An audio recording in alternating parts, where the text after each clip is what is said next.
Hello guys, আমরা ঘুরতে গেছিলাম সেই গোপীনাথপুর মেলায়। ওখানে যাওয়ার পরে হঠাৎ করে একটা মন্দির দেখলাম, ঐতিহাসিক মন্দির। সেই মন্দিরে আমরা যাওয়ার পরে ভিডিওগুলো করছি। এই মন্দির 500 বছর আগেকার পুরনো মন্দির। এখানে আশেপাশে যে হিন্দু অবলম্বীগুলো আছে ওনারা এখানে প্রার্থনা করে, পূজা করে।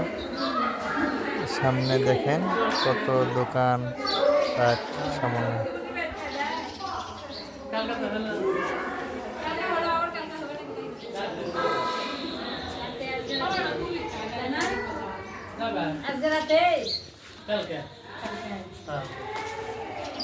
ভালোই আছে থাক।